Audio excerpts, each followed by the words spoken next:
Hey everyone, welcome back to the channel. If you're new here, I'm Yen.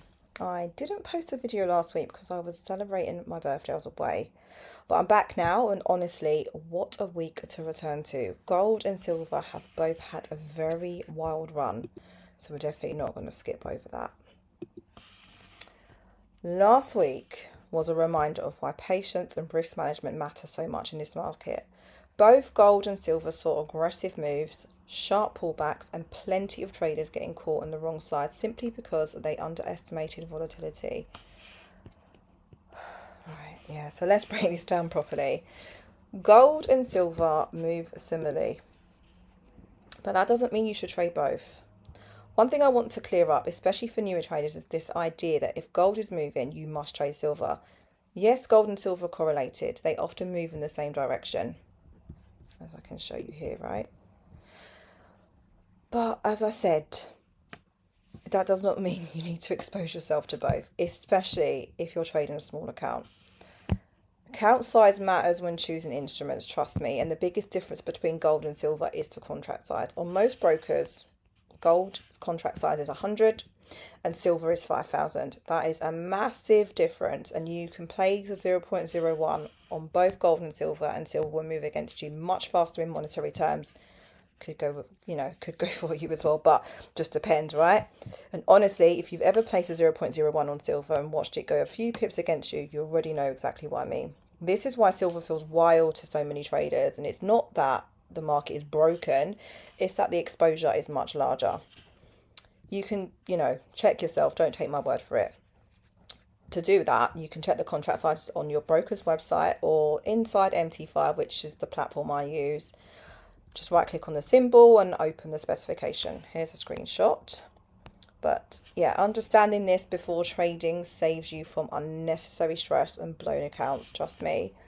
You don't need, honestly, you don't need to trade everything. Same with any other pair that correlates. Just, obviously you can use them to your advantage. Sometimes you might see that silver goes before gold, or you might see something that played out on the gold chart but hasn't played out on the silver, but that might be like a little bit of a giveaway.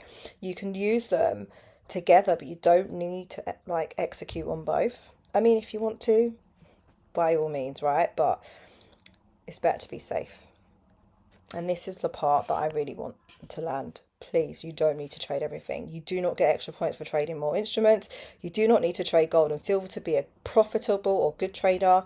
And if gold already fits your strategy, your risk tolerance and account size, that is more than enough. More exposure does not equal more profits. Most of the time, it just equals more pressure.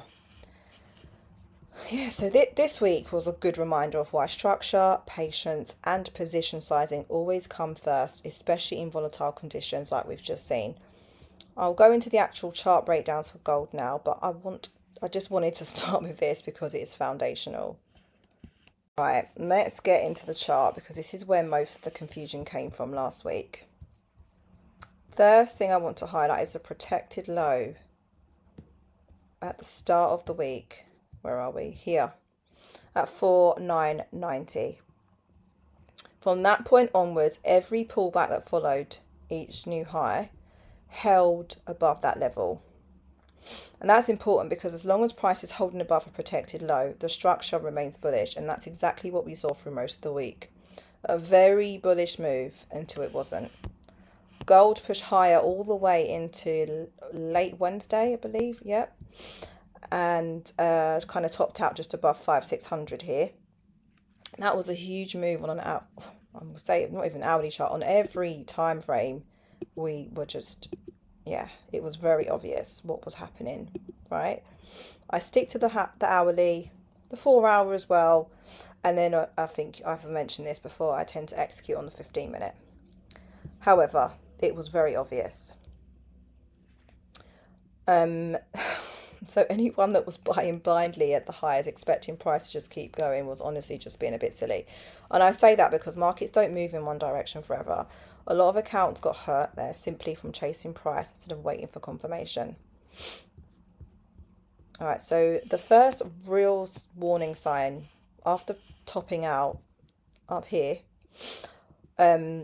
price, we came to here. Price created a lower low broke the 5235, the last low that was made here. That was on Wednesday, and it closed around 5097. I mean, you may not have I didn't trade that personally. I was waiting to see what would happen. I mean, like you can see, there was a nice pullback. You could have got into that, but if you're somebody that trades, obviously you're trading the trend. Here, this might have been what you could call an indication that we are going to continue to go back down. Especially further confirmation for me came when price got to like 5440 area. It obviously wasn't trying to reclaim 5600, and we had a drop. The drop that continued into Friday. This is like early hours of Friday morning. So that, to me, that was a very key moment. And for, like, when price can't reclaim a level like that after setting a lower low, it's telling you something. So yeah, at that point, the sell wasn't a surprise. It was imminent. And this is like really important because we didn't just dip below Monday's low. I mean, we did initially, and if you follow me on Instagram, you might have seen me say, oh, this is a test of, the low. It wasn't quite acceptance, but we definitely had acceptance. So I've been patient and waiting to see how this move plays out. Just to, I wanted to see how we're setting up. It's a new month.